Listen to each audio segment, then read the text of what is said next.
Alright. Jasmine Mance once said that your poetry only begins the day you start being honest. Yes. Go, Jasmine. The poem is called 35%. What? I do not believe in God. Because when you are a black millennial diagnosed with depression and chronic anxiety, God is a luxury you cannot afford to indulge in. We are too busy trying to stay alive here.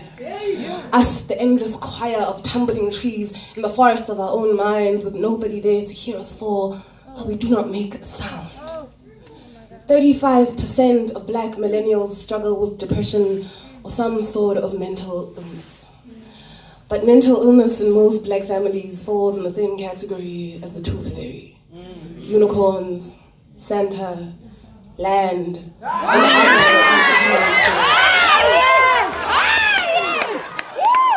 yes. So instinctively, we swallow the oil spill inside of us, ignore it, build paper cities on the wreckage, and pretend that these dead bodies are shadows. 35% of black millennials are diagnosed with depression, anxiety, or some sort of mental illness every year. What I have learned from being a statistic is one, offering up the raw and unbridled truth of yourself to others means seeing the intrigue in people's eyes dissipate into pity. Yeah. You are all of a sudden too complicated to love. So survival says fill up all the seemingly inadequate parts of yourself with overcooked light-skinned boys with God complexes. And you do. Over and over again until the aching sounds something like a pulse. 2. The eyes aren't really the windows to the soul, but rather the hands and what one chooses to do with them. Mine got tired of shuffling around all these closets looking for a good pair of excuses to live, so I built a house made entirely out of closets where we can sit and write pretty little poems about the ugliest things. 3. Suicide recovery wards and private hospitals are gateways into other universes. A special kind of dichotomy exists here. Walls built to preserve lives and souls that demand death. Door number 1. 32 sleeping pills, Gogeto is chained to her bed, screaming that why won't anyone remove the taste buds from her skin? They remember the taste of fear.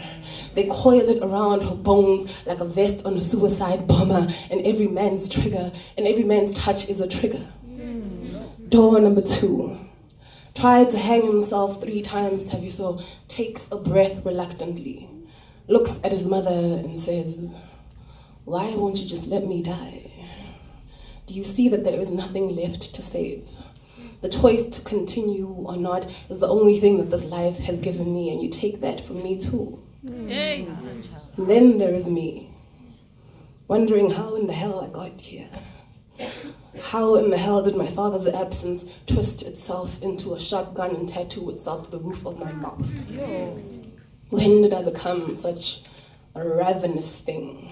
I look at cocky little boys in their skinny jeans like sharks look at swimmers. Hi, girl. These little boys with their colored hair.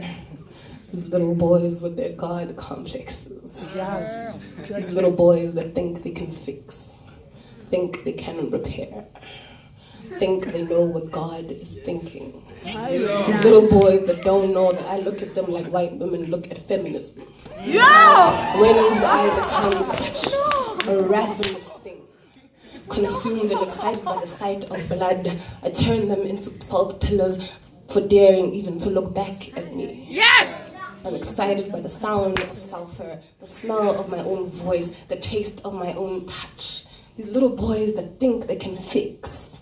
These little boys in their skinny jeans that think they know what God is thinking. Hey! These little boys that think they can fix. Drag them. Little boys in skinny jeans, I look at them like suicide bombers look at vests. When did I become such a ravenous thing? Handing out smiles to my mother at their lifeboats, convincing her that I am not drowning. When did I become such a hungry thing? Obsessed with the sight of my own blood, the taste of salt, the smell of sulfur. wondering when did I get here? In this place where breathing is an exercise, not really like ab work or core work, more like leg day, something nobody looks forward to. All these little boys thinking they can fix. When did I become such a ravenous thing? 35% of black millennials are diagnosed with depression, anxiety, or some sort of mental illness.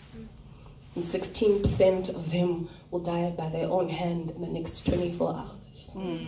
Either by chance, luck, some bored God. I'm still alive. For now.